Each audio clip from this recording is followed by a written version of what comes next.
सो lecture number 2, जैसे कि मैंने पहले लेक्चर में वेक्टर स्पेस क्या होता है, लीनियर वेक्टर स्पेस, और उसका जो प्रॉपर्टी है, आई थिंक 8 प्रॉपर्टी मैंने डिस्कस किया था, एंड उसमें से इंपॉर्टेंट था closure property. Vector space is closed किसके रेस्पेक्ट में? Addition and multiplication by a scalar. Okay, अगर V is a vector which belong to space S, अगर उसके साथ आप एक स्केलर मल्टीप्लाई करोगे तो वो भी उसी स्पेस में बिलोंग करेगा। ठीक है, so V belong to S, so a V also belong to the vector space. Okay, तो आज जो हम डिस्कस करेंगे, आज हम डिस्कस करेंगे वो भी बहुत ही इंपॉर्टेंट है, and that is definition of the vector space. Okay, या डेफिनेशन ऑफ द फील्ड। देखिए, वेक्टर स्पेस का डेफिनेशन हमने किया था, vector space is the collection of vectors. Field का डेफिनेशन क्या है? तो हेडिंग लगाओ फील्ड। फील्ड का मतलब क्या है? देखो, फील्ड का मतलब होता है the set of number, the set of numbers. Okay, the set of numbers, जैसे कि A B C, तो ये सब स्केलर है, आपको पता है number is a purely scalar, उनके पास कोई डायरेक्शन नहीं है, only magnitude. So the set of numbers like A B C used in scalar multiplication, used in scalar multiplication, okay, used in scalar multiplication, the set of numbers जैसे A B C which is used in scalar multiplication of vectors, okay, of vectors is called field। ठीक है, तो basically ये जो set of numbers है A B C, जिसको हम multiply करेंगे विथ ए वेक्टर, उसी को हम कहते हैं फील्ड। समझ में आ रहा है? ये जो सेट ऑफ नंबर्स है जैसे कि A B C, और जिसको हम यूज करते हैं in the scalar multiplication of vector, used in scalar multiplication of vector, मतलब जिसको हम मल्टीप्लाई करेंगे with a vector is known as field. Okay, so field over which a vector space is defined, a vector space is defined। okay, vector space is defined। तो ये है आपके पास field का concept. Field क्या होता है? Set of numbers जो कि स्केलर है, जैसे कि A B C। Okay, this set of numbers like A B C when it is multiplied with a vector which is called field over which a vector space is defined। okay, the set of numbers like A B C which is used in the scalar multiplication of vectors, मतलब ये सब जो है ये scalar है, A B C these all are scalar quantity। so जब उसको multiply करोगे आप वेक्टर के साथ, उसको हम कहते हैं फील्ड, और जिसके फील्ड के थ्रू ही हम वेक्टर स्पेस को डिफाइन करते हैं। तो ये था कंसेप्ट। ओके, सेकेंड पॉइंट आप ऐसे लिख सकते हो, अगर फील्ड, इफ फील्ड कंटेन, अगर फील्ड के पास, या फील्ड कंटेन या कंसिस्ट लिख सकते हो, कुछ भी लिख सकते हो, if field consist of real number. Okay, अगर if field consist of real number, then उसको हम कहते हैं रियल वेक्टर स्पेस। देन इसको हम कहते हैं, then it is called real vector space. Clear एकदम? Real vector space. Okay, so अगर field consist of complex number, then it is complex vector space. Okay, if field consist of complex number, okay, complex number, उसको हम कहते हैं complex vector space, complex vector space. Clear एकदम? So पहला चीज, field क्या होता है? Set of numbers like A B C which is used in the scalar multiplication of vector, used in the scalar multiplication of vectors, उसी को हम बोलते हैं field over which A vector space is defined. और field में अगर real number हो तो उसको हम कहते हैं रियल वेक्टर स्पेस, अगर कॉम्प्लेक्स नंबर हो तो उसको हम कहेंगे complex vector space. Okay, so next चीज हम देखेंगे जो कि बहुत ही इंपॉर्टेंट है, वो है लीनियर कॉम्बिनेशन। लीनियर कॉम्बिनेशन क्या है? ओके, लीनियर कॉम्बिनेशन, ऑल्दो आपको कुछ आइडिया होगा, पर स्टिल हम डिस्कस करेंगे, एंड आई थिंक ये चीज आपको क्लियर होना चाहिए। ओके, लीनियर कॉम्बिनेशन क्या होता है? देखो मेरे पास कोई दो वेक्टर है जैसे कि v और एक w, it is my vector, okay, मैं बोल्ड लेटर यूज कर रहा हूं, ओके। जब मैं उसको स्केलर के साथ मल्टी ऐसे लिखूंगा a into v plus b into डब्ल्यू, ओके ओके। लीनियर कॉम्बिनेशन क्या होगा? देखिए लीनियर कॉम्बिनेशन क्या होगा, अगर मेरे पास कोई एक वेक्टर है, जैसे कि मैं यहाँ पर यूज कर सकता हूँ वी डब्ल्यू या ए वेक्टर बी वेक्टर, जो भी यूज कर सकता हूँ। वी डब्ल्यू मैंने वेक्टर लिया है, तो जब आप उसको ऐसे लिखोगे a into v plus b into डब्ल्यू, उसको हम कहोगे, उसको हम बोलेंगे linear combination, okay. Linear combination of two vector that is v and डब्ल्यू means this, okay, where a and b को हम कहते हैं स्केलर, ठीक है एकदम। लीनियर कॉम्बिनेशन का मतलब क्या है? So linear combination of two vectors which is v and w, it is given by this sum scalar into vector plus scalar into vector, okay. इसको लीनियर क्यों कहा जाता है? लीनियर का मतलब है सिंगल, लीनियर का मतलब होता है सिंगल। तो यहां पर सिंगल क्या है? देखिए यहां पर जो है एक ही वेक्टर है v और ये स्केलर है, यहां पर वैसे ही एक ही वेक्टर है और यहां पर एक स्केलर है। अगर ऐसे होता ए वेक्टर डॉट ए वेक्टर तो ये नहीं होता, ठीक है, ये पॉसिबल नहीं होगा। पर यहां पर क्या है? एक वेक्टर है उसके साथ एक स्केलर है, एक वेक्टर है उसके साथ एक स्केलर है, तो इसी को इसलिए हम बोलते हैं लीनियर। लीनियर मतलब एक वेक्टर स्केलर, एक vector scalar. So a b को हम कहेंगे एज नंबर या स्केलर क्वांटिटी, ओके। सो इसको हम कहते हैं linear vector. If v vector and w vector, if we want to write the linear combination of these two vector, then this is written as this format, okay। ये बात आपको clear हो गया। Next चीज जो है वो है लीनियर इंडिपेंडेंस क्या है और लीनियर डिपेंडेंस क्या है, इसको थोड़ा समझते हैं और ये बहुत ही इंपॉर्टेंट है। लीनियर इंडिपेंडेंस, लीनियर इंडिपेंडेंस और लीनियर डिपेंडेंस, इसको समझने के लिए हम बहुत सारे एग्जाम्पल लेंगे और कुछ n वेक्टर को डिफाइन करेंगे। सो यहां पर लिख सकते हो आप consider a set of n vectors, ठीक है, consider a set of n vectors. जैसे कि आपके पास है एक वेक्टर है x1, एक वेक्टर है x2, I am using bold letter, okay, एक वेक्टर है x3, ऐसे ही आपके पास और एक वेक्टर है विच इज xn। अगर इसको लीनियर कॉम्बिनेशन में लिखेंगे, linear combination of this n vector, हम कैसे लिख सकते हैं? लीनियर कॉम्बिनेशन अगर ले, सो लीनियर कॉम्बिनेशन अगर हम लेंगे, linear combination of this n vectors, क्योंकि यहां पर n वेक्टर है आपके पास, n वेक्टर्स, अगर लीनियर कॉम्बिनेशन ले इन ऑफ दिस n वेक्टर्स, तो वो कितना होगा? c1 x1 plus c2 x2, okay, plus c3 x3, okay. So ऐसे ही dot dot dot cn xn। अगर ये जीरो हो गया, अगर ये जीरो हो गया तो इसको हम कहते हैं लीनियर इंडिपेंडेंस, ओके। जीरो हो गया मतलब इसको हम इतना बड़ा मत लिखकर, इतना बड़ा लिखने का कोई फायदा नहीं है, तो इसको थोड़ा छोटा कर लेते हैं, दैट इज समेशन यूज करके i running from 1 to n ci xi equal to 0। Is it clear और नॉट? Is it clear? तो i यहां पर 1 हो सकता है, अगर 1 होगा तो ये वाला टर्म 2 हो सकता है, 3 हो सकता है, n भी हो सकता है। तो मैंने एक जनरल टर्म ले लिया जिसका नाम है ci xi। समझ में आ रहा है? तो ये आपके पास c1 x2 c2 x2 cn xn, वैसे ही मैंने एक जनरल टर्म सोच लिया ci xi मतलब वो 1 2 3 कुछ भी हो सकता है, ओके, n भी हो सकता है। तो यहां पर थोड़ा इमेजिन कर लेते हैं, okay, sum over of this is equal to 0, okay.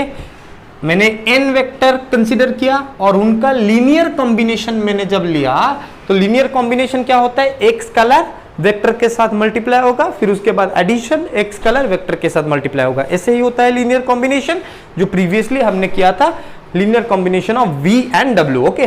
वैसे ही हमने यहाँ पर लीनियर कॉम्बिनेशन किया, बट यहाँ पर हमने RHS पार्ट को 0 ले लिया है, ठीक है। तो यहाँ पर अगर मैं एक टर्म को रखूंगा ci xi को रखकर और जितने भी टर्म है उधर मतलब ट्रांसफर करूंगा, तो क्या होगा? ci xi is equal to minus of c1 x1 minus of C2 x2 minus of C3 x3, ऐसे हो जाएगा। क्लियर, एकदम क्लियर हो रहा है। तो CI equal to minus C1 x1 minus C2 x2 minus C3 x3। Okay, so यहां पर क्या होने वाला है, देखो यहां पर जो होने वाला है, यहां पर Ci जो है वो 0 होगा। Ci कितना होगा, 0 होगा। ये देखो यहां पर sum over i running from 1 to n Ci xi equal to 0। ये तो वेक्टर स्पेस है, xi का मतलब है x1 x2 x3 up to xn, तो वो तो 0 नहीं होगा क्योंकि ये वेक्टर तो डिफाइंड है, आपने डिफाइंड किया है n नंबर ऑफ वेक्टर, तो 0 तो Ci को होना चाहिए, तो Ci should be 0।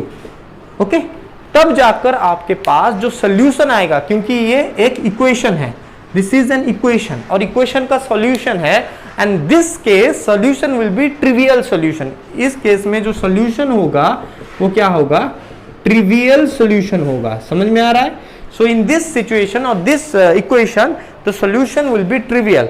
In that particular case आप Ci को क्या करोगे, 0 ले लोगे। ठीक है, ऐसे आप लिखोगे, this is known as the linearly independent if there exist only the trivial solution. Only exist करता है trivial solution, that is all the Ci should be 0। अगर Ci 0 हो गया मतलब क्या है, x1 x2 x3 ये तो 0 नहीं होगा, ये तो डिफाइंड है। तो आपको क्या करना पड़ेगा, ठीक है, C1 को 0 लेना है, C2 को 0 लेना है, C3 को 0 लेना है, वैसे ही Ci को भी 0 लेना है, तब जाकर इसका जो सोल्यूशन है वो ट्रिवियल आएगा। एकदम क्लियर, एकदम क्लियर। कंफ्यूजन अगर हो रहा है तो फिर से आप रिपीट करके वीडियो को देख सकते हो, ये आपके पास ऑप्शन है। सो ये जो लीनियरली इंडिपेंडेंट आ रहा है, यहां पर जो सोल्यूशन है वो ट्रिवियल है, और जो आपका एबव इक्वेशन में Ci क्या होना चाहिए, 0। Ci 0 हो गया, Ci 0 हो गया मतलब ये वाला टर्म भी सब 0 होना चाहिए, x1 x2 x3 तो नहीं होगा, तो C1 0 C2 0 C3 0 ऐसे होने वाला है, तब जाकर सोल्यूशन शुड बी ट्रिवियल। सो ये होता है लीनियरली इंडिपेंडेंट। ओके, तो यहां पर आपका क्या हुआ, there exist only the trivial solution for the above equation. Okay, for this above equation, for this above equation there only exists the trivial solution, that is for all Ci equal to 0. Okay, so these are known as the linearly independent. Okay, so linear combination, linear independence, ये आपको clear हो रहा है। Okay, तो यहाँ पर जो solution आएगा वो ट्रिवियल होगा, और Ci क्या होना चाहिए, 0 होना चाहिए, Ci should be 0. Okay, and there exists only the trivial solution for this above equation. Okay, so next thing जो हम देखेंगे वो है particularly linear dependence. Okay, linear dependence, तो वही चीज वही इक्वेशन में लिखूंगा डायरेक्ट, और sum over i Ci xi equal to 0। So i running from 1 to n, तो यहां पर वैसे ही मैं Ci xi को रखूंगा, और जितने भी सारे वैल्यू है वो जितने भी टर्म है मैं इसको ऐसे ले आऊंगा, minus C2 x2 okay minus C3 x3। Okay, तो यहां पर क्या होगा, यहां पर एक चीज आपको नोट करना पड़ेगा, यहां पर जो है वो Ci 0 नहीं होगा, यहां पर नॉन ट्रिवियल सोल्यूशन आएगा। ये जो इक्वेशन का जो सोल्यूशन होगा वो नॉन ट्रिवियल होगा। नॉन ट्रिवियल होगा मतलब एटलीस्ट एक का वैल्यू डिफाइंड होना चाहिए। ओके, C1 0 हो सकता है, C2 0 हो सकता है, ठीक है, बट C3 का कुछ वैल्यू होगा। ओके, समझ में आ रहा है या नहीं? C1 0 हो गया, C2 0 हो गया, बट C3 का कुछ वैल्यू होगा, C4 का कुछ वैल्यू होगा, 3 हो 4 हो, मतलब Ci यहां पर 0 नहीं हो रहा है, तो यहां पर जो Ci है वो 0 नहीं होगा। इस चीज को आपको नोट करना है, Ci cannot be 0। Okay, Ci cannot be 0, at least एक का वैल्यू डिफाइन होगा। C1 0 हो सकता है, C2 0 हो सकता है, बट C3 का कुछ वैल्यू है। ओके, C3 का कुछ वैल्यू है, तो यहां पर i का वैल्यू अगर आप 3 रखोगे तो ये हो जाएगा C3, ठीक है, मतलब 3 की जगह फिर से आप i पुट कर सकते हो, तो Ci का कुछ वैल्यू है वो 0 नहीं है, ठीक है, तो Ci is not equal to 0। अगर जीरो नहीं है तो आप xi को कैसे लिख सकते हो, -c1 divided by ci x1 -c2 divided by ci x2 -c3 by ci x3, ऐसे ही चलेगा, ठीक है। मतलब एक वेक्टर को हम क्या कर रहे हैं, the vector can be expressed as the linear combination of other vector. In this case उसको हम कहेंगे लीनियर डिपेंडेंस। देखिए जब लीनियर इंडिपेंडेंट हम कर रहे थे तो ci क्या हो रहा था, जीरो हो रहा था, ठीक है। Trivial solution, there exists only a trivial solution for which all ci should be zero। all ci zero मतलब c1 c2 c3 ये सब जीरो होना चाहिए। मतलब वहां पर किसी एक वेक्टर को आप एक्सप्रेस नहीं कर सकते as the linear combination of other vector, okay. तो वहां पर ये पॉसिबल नहीं है to express one vector as the linear combination of other vector. But यहां पर लीनियर डिपेंडेंस में आप एक वेक्टर को एक्सप्रेस कर सकते हो as the linear combination of other vectors. तो ये चीज को आपको दिमाग में रखना है। So this vector xi can be expressed as linear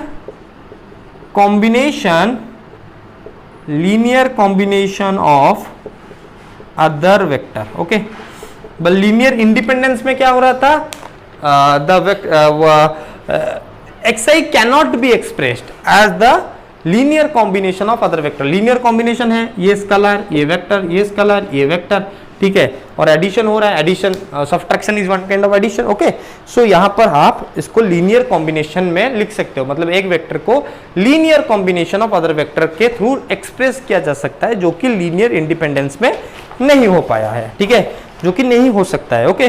तो ये चीज होने के बाद ये xi is a vector, x1 vector, x2 vector, x3 vector. मैंने आपको ऑलरेडी जब मैंने लिखा था consider x1 x2 x3 xn set of vectors, मैंने कहा था ना एक word, consider a set of n vectors, okay, जो कि x1 x2 up to xn था, ओके। नेक्स्ट चीज थोड़ा एग्जांपल लेकर थोड़ा समझ लेते हैं। We are very much familiar with this example, इसको आप समझ सकते हो। ये आपके पास है x एक्सिस, ये है आपके पास y एक्सिस, और ये है आपके पास z axis. This is your origin. x के अलोंग जो यूनिट वेक्टर होगा वो है i कैप, y के अलोंग जो होगा j कैप, z के अलोंग जो होगा k कैप। क्या आप ऐसे लिख सकते हो, i cap is equal to some constant into j cap plus some constant into k cap. Is it possible to write like this, I cap is equal to a into j cap plus b into k cap? No, it is not possible, okay? आप ऐसे लिख नहीं सकते, okay? So this is not possible, okay?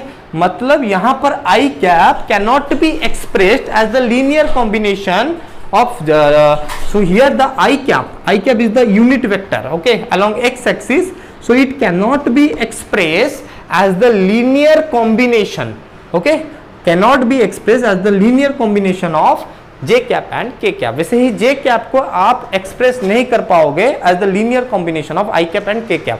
जैसे हम linear combination दो vector का देख रहे थे, लीनियर कॉम्बिनेशन हमने लीनियर डिपेंडेंस में देखा, एक वेक्टर का xi can be express as the linear combination of other vector. पर यहाँ पर i cap को आप लिख नहीं सकते as the linear combination of other vector, that is j cap and k cap। वैसे ही j cap को आप नहीं लिख पाओगे, j कैप को आप नहीं लिख पाओगे, k कैप को भी आप नहीं लिख पाओगे। So this is what, this is linear dependent और linear independent. So this is linear independent, okay, linear independent. तो मुझे लग रहा है एक आइडिया आपको मिल रहा है, ओके, एक प्रॉपर पिक्चर आपको मिल रहा है। तो कुछ एग्जाम्पल, दूसरा एग्जाम्पल देखते हैं और थोड़ा अपना जो फंडामेंटल है उसको थोड़ा स्ट्रॉन्ग करते हैं, okay. So second example is example number 2। सो ये है मेरे पास, this is your suppose x1, this is your x2, okay. तो क्या ये लीनियर डिपेंडेंट होगा या लीनियर इंडिपेंडेंट होगा? देखो बताओ, ये लीनियर ही इंडिपेंडेंट होगा, क्योंकि आप x2 को एक्सप्रेस नहीं कर पाओगे as some scalar into x1। So this is your linear independent. या x1 को एक्सप्रेस नहीं कर पाओगे as linear combination of the other vector. So this is your linear independent, linear independent. समझ में आ रहा है? अगर पैरेलल होता दो लाइन पैरेलल है तो आप लिख सकते हो ये ए है ये बी है, सो आप ए वेक्टर को लिख सकते हो एज सम कांस्टेंट मतलब alpha times of b. So यहाँ पर ये लीनियर कॉम्बिनेशन मतलब a vector can be expressed as the linear combination of the other vector, या b vector is the combination of other vector, ऐसे लिख सकते हो। ठीक है, सो ये लीनियर डिपेंडेंट हो जाएगा, ये लीनियर डिपेंडेंट हो जाएगा। ओके, क्लियर एकदम, बहुत बढ़िया। सो या आप ऐसे लिख सकते हो, आप ऐसे इसको सोच सकते हो। Okay, alpha is your scalar. Okay, कुछ भी हो सकता है, 1 हो सकता है। 1 क्यों? A vector is equal to b vector, equal vector है, इक्वल वेक्टर मतलब अल्फा वहां पर 1 होगा। ओके, सो आप कुछ एक्सप्रेशन, कोई भी एक्सप्रेशन में आप उसको एक्सप्रेस कर सकते हो। एग्जाम्पल नंबर 3, आपके पास ये वेक्टर है, ये एक वेक्टर है x1, ये एक वेक्टर है x2 और ये एक वेक्टर है x3। तो ये this is a coplanar vector, क्योंकि एक ही प्लेन में लाए कर रहे हैं सब। सो this is coplanar vector x1 x2 x3। कौन सा वेक्टर है? Coplanar vector. Okay, coplanar vector है। तो क्या ये लीनियर डिपेंडेंट होगा या लीनियर इंडिपेंडेंट होगा? क्या होगा बताइए? सो यहां पर आप देख सकते हो जो x3 इसको अगर आप पैरेललोग्राम कंप्लीट कर लो, थोड़ा गलती हो गया, तो पैरेललोग्राम अगर आप कंप्लीट करोगे अच्छे से, ठीक है, तो रिजल्टेंट वेक्टर जो है वो इस डायरेक्शन में आएगा। ठीक है, अगर पैरेललोग्राम कंप्लीट कर लोगे तो क्या होगा बेटा? पैरेललोग्राम अगर कंप्लीट कर लोगे तो ये आपका रिजल्टेंट वेक्टर आएगा। ये जो रिजल्टेंट वेक्टर होगा, रिजल्टेंट वेक्टर जो होगा वो ऑपोजिट होगा टू x3। ठीक है, मतलब यहां पर जो x1 plus x2 is equal to x3 हो जाएगा। ठीक है, मतलब यहां पर कोई भी एक वेक्टर हो x3 सपोज, इसको हम लिख सकते हैं as the linear combination of x1 and x2। समझ में आ रहा है या नहीं? सो यहां पर जो वेक्टर है मेरे पास x3, मैं इसको लिख सकता हूं as the linear combination of x1 and x2, linear combination of x1 and x2। So यहां पर जो x1 x2 x3 है, x1 x2 x3 is linear dependent. Okay, linear dependent. वहां पर पहला एग्जांपल में लीनियर इंडिपेंडेंट था, i cap j cap k cap, फिर उसके बाद लीनियर इंडिपेंडेंट, और यहां पर x1 x2 x3 are linearly dependent because x3 को मैं एक्सप्रेस कर सकता हूं as some scalar into x1 plus some scalar into x2। मतलब यहां पर x3 को एक्सप्रेस कर सकते हैं as the linear combination of x1 and x2, linear combination of two vector v and w, जो इनिशियली मैंने आपको पढ़ाया था।